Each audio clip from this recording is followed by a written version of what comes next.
Action కొరియోగ్రఫీలో VFX and CG కూడా involve అయిపోతున్నాయి. ఒక 70% of the movies big banner movies అన్నిట్లో కూడా అదే జరుగుతుంది. సో ఇలాంటప్పుడు మీ డెసిషన్ మేకింగ్ మీద మాత్రమే కాకుండా ఈ VFX and CG artists involvement కూడా ఉంటుంది కదా అందులో.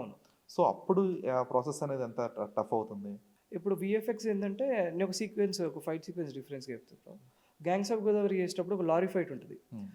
అందరిది ప్రొడక్షన్ కాల్, డైరెక్టర్ గారి కాల్, అందరి కాల్ ఏంటిదంటే ఆర్టిస్టులది కూడా లారీని ఆపి ఒక మ్యాట్ ఫ్లోర్లో చేసుకుందాము, ప్రాపర్ బ్యాక్గ్రౌండ్ వెహికల్ మూమెంట్ అంతా సీజీకి వెళ్ళిపోదాం. ఎందుకంటే అసలు వెహికల్ మీద నించొని ఫైట్ చేయడం చాలా కష్టం, అది మూమెంట్లో షూట్ చేయడం ఇంకా కష్టము, పాసిబుల్ కాదు, ఇది చేయలేము, సేఫ్గా ఉండాలి, యాక్టర్స్ కూడా ఏం కావద్దు, అందుకని ఫ్లోర్లో చేద్దాము.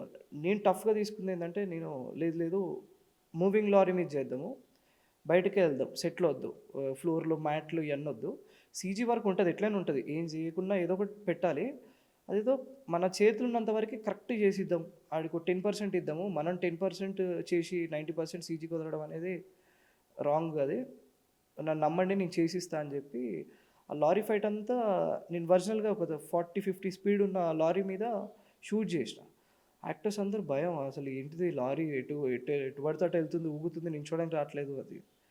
కానీ సీక్వెన్స్ అయిపోయేసరికి ఆర్టిస్టులు అందరూ వచ్చి సూపర్ ఎంజాయ్ చేసినాం, అసలు ఎవరు ఎక్స్పెక్ట్ చేయలేదు ఇంత పెద్ద ఫైట్ ఇట్లా మూమెంట్లో చేస్తామని. ఎన్నో ఫైట్లు చేసినాం కానీ లైఫ్ లాంగ్ గుర్తుండిపోయే ఎక్స్పీరియన్స్ ఇది.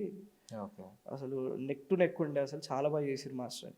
సీజీ వాడు కూడా హ్యాపీ, అప్పుడు మొత్తం మాకు ఇచ్చి మేము ఇప్పుడు ఇట్లా అయ్యేది కాదు, ఈ వర్క్ చాలా టైం పట్టేది మాస్టర్, చాలా తక్కువ వర్క్ ఇచ్చారు, కానీ మీరు ఇచ్చిన తక్కువ వర్క్ని ది బెస్ట్ చేసి ఇస్తాము, ఎందుకంటే మీరు ఇంత బ్యూటీగా తీసారు సీజీ కాదని, దీన్ని బ్రేక్ చేయొద్దు మా సీజీ అనేది, మ్యాక్సిమం మా చేతిలో ఉన్నంత వరకు ది బెస్ట్ తీసిస్తామని చాలా బాగా చేసారు ఆ ఫైట్ కూడా.